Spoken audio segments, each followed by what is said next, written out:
Hey, it's Gothy, and I'm doing a little 2015 plans video. So yeah, so I'm gonna do both books and cross stitch in this video. Books is just a fairly simple, easy one. So this year for reading, I set myself a Goodreads challenge of 120 books. I'm currently at 121. And I'm reading 3 other books at the moment, so that'll probably go up before the end of the year. For next year, considering I won't be studying, it'll be a miracle if I get a job, and I don't really have many other plans except for cross-stitch plans, I'm setting myself the goal of 150 books, so we'll see how well that goes. And the other goal that I'm setting myself for reading is just to read as many books that I have on my shelves as possible. A couple weeks ago I went through my bookshelves, I got rid of 100 books, and mostly because those are ones that I have on my e-reader, or that I just wasn't going to read a second time, and now I have a lot more space on my shelf, which gives me more space to get more books. Yeah, I thought getting an e-reader would help me with the not buying books problem, but for the most part it sort of has. But I still buy a lot of books, so yeah, but now I have space for them, so no one can complain. So that's pretty much it for reading, is just 150 books and as many of the books that I own as possible. So then for cross-stitching, first off I do have a finish. So this is one that I bought in the Black Friday sales. This is from Cloud's Factory, it's a Sailor Moon, and this is on a Color Cascade fabric. This was a monthly melody, like a monthly one-off sort of dye, and it's got light and dark blues through it, and it's an opal, so it sparkles. I don't know how well the sparkle's showing up, but I'm just gonna do this. So, yes, but that was really quick to do. I finished it in a week after buying it, so yeah. Finish. And now it's just a matter of getting it framed. I have stuff everywhere at the moment. So one of the ones that I'm going to save and start for next year, I dropped that. Yeah, so I got these little, off topic, but I got these little bead cases, which they're not as big as I thought they would be, but I might try to make them work. I need somewhere to put that out of the way. So I'm going to start this one next year. It's the Dragonfly Ferry by Joan Elliott, and that's the fabric that I'm going to do it on, which is 18 count Ada, and it's Dark Side of the Moon by Color Cascades. So, sticker. Yeah, so I'm going to start this one next year, probably sometime in January. I don't want to make too many more starts this year, so that's that one. I'm going to have another finish very soon. My sampler is almost done. So this is mostly thanks to all the Google Hangouts and stuff that I've been in, because I sit there and I get really motivated to cross stitch. So this, what I have left to do is there's a little butterfly that goes in this corner. I have to backstitch this, which I finished stitching yesterday, backstitch the scissors, and what is that? Ah, that's another little needle, and then there's a spool of thread that's going to go here, and this one is up here will be a watering can and a little pot plant, not marijuana pot, just like with flowers and stuff. I don't know why I felt the need to clarify that, but it's clarified. I've got to do the leaves and the stems for the cherries, and yeah, then it's done. So I will hopefully have it finished very soon, and then I'll take some pictures of it out of the hoop and stuff. And the back is atrocious, I'm just going to put that out there. Like, I keep looking at the back and I'm just like, dear God.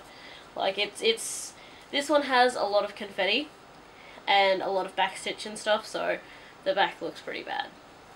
But this one will be finished very soon, which means I can do some more work on the mystery sampler, which is by Joan Elliott. which another square just got released, and I haven't even started on the squares yet. I'm still doing the border part. And I got these from my last 1, 2, 3 stitch order, just some more needles, and these scissors. And I'm going to open these now, because I love these scissors. See, the story behind these scissors is I had 2 pairs of them from when I started cross-stitching like 13 years ago. These ones you can't really find, well, I've never had any luck finding them in Australia. And when you do find them in Australia, you're looking at $12 to $15 for them. They're foldable scissors, and they're just really small. These ones are really stiff because they're brand new. But $3, less than $3 from 1, 2, 3 stitch, and we pay 12 to 15 for these little bastards in Australia. It's ridiculous. I'd like to get some fancy scissors. I've seen some that have got like the finger holes of spider webs, and I thought they were really cool, but they were also quite expensive, so I won't be getting those anytime soon. But yes, scissors, $3. Fucking Australia, man. And rorts the price of everything. So I haven't done any more work on Arthas. I did a little bit more on my Heaven and Earth design. Not much though, because I was 3 stitches off in this little section here, and then I went up and I'm thinking, these stitches are not matching up.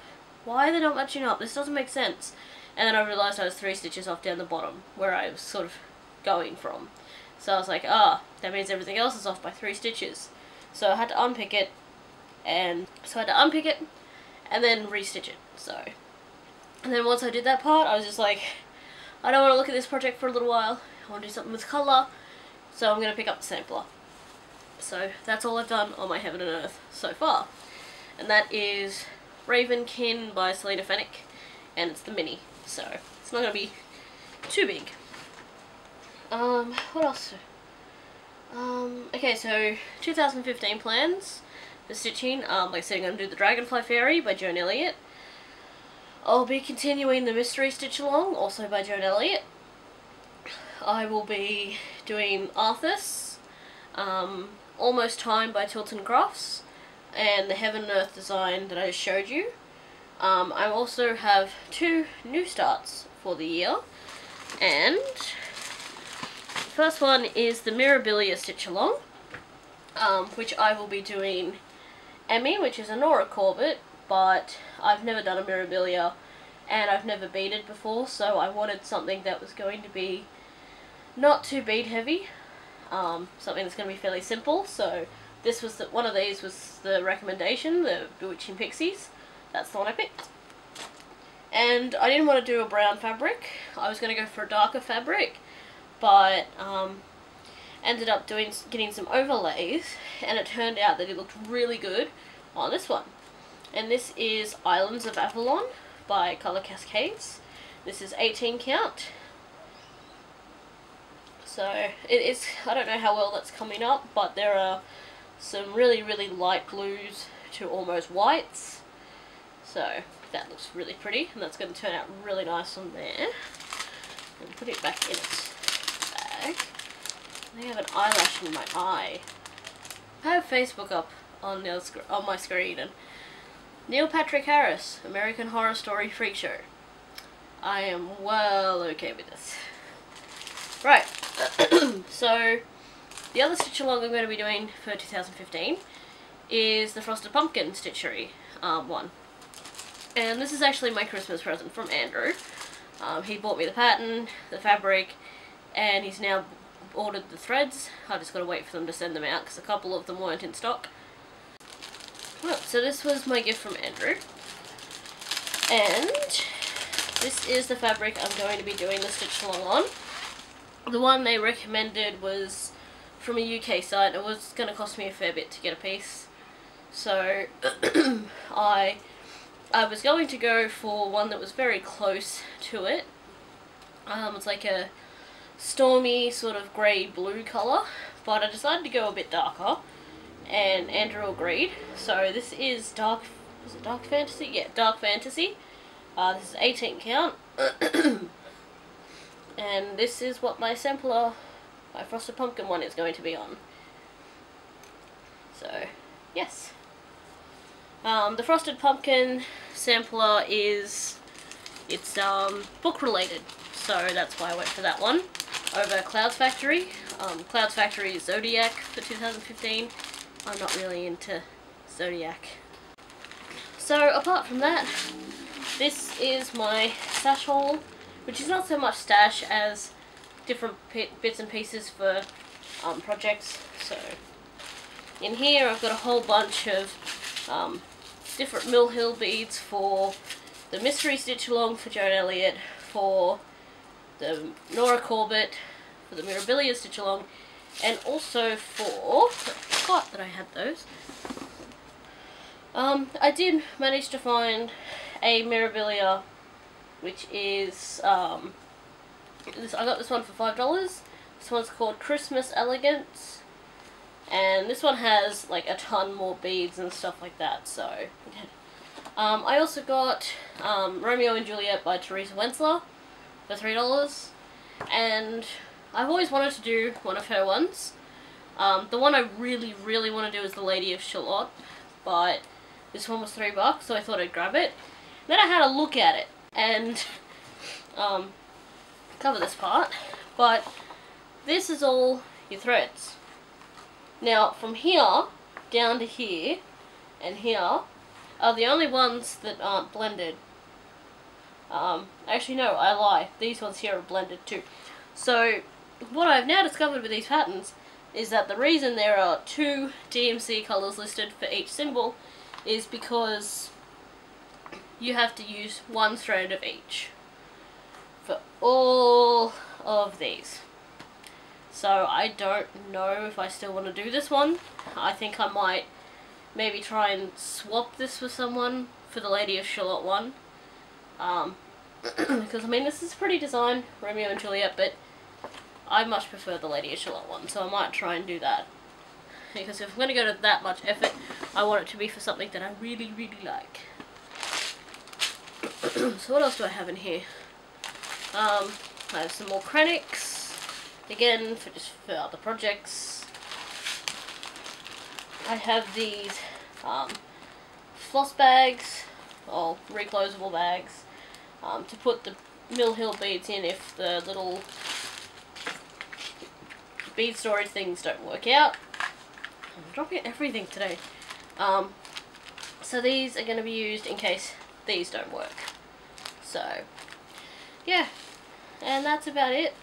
I really haven't got much stash and stuff because I'm still getting Christmas presents. I have one more left to get, and then the only one I have left to pay off is my housemate's one, which is a combined Christmas birthday present, so it doesn't have to be right on Christmas, so I have a bit more time for that one. But that's pretty much it. I think that's it for 2015. Those are my plans. I don't really buy into the whole New Year resolution thing, so there won't be any of those. But yeah, I'll see you guys later, and hopefully I'll have some more stuff to show you later. Right, so in my little video, I totally forgot to show off something. So some of you might have seen my hand-dyed floss tutorial. So I decided to try the same method but with Ada. So this is one of the little card pieces that I did. It's really awkward. I thought I'd turn the mirror off on my webcam, but it's been weird. So it's a little piece. Then I have this big, super colourful piece. It's lots of colours. I did 2 bookmarks. This one's a darker kind of one, and this one as well. Moves this way. And then I decided to see how it would go on opal fabric. So now it's dyed and sparkly. And what I really liked about this one too is on the other side, it's a much lighter one, and it still looks really cool with the opal in it. So I could really use any side. It's just really difficult because it's all opposite. So yeah, that's just something little that I did. Dropped drop one. So yeah, it's the same method as my hand-dyed floss tutorial. So you wet the fabric, and then you put your dyes in and tap them down, and then heat them. So that's what I did here. And I was also kind of worried about how the sparkly thread in the opal would go being heated, but it was pretty good. Doesn't seem to be any issues. I love how sparkly it is. Sparkly, sparkle. Yeah, so that's that, and now I will go. So see you later.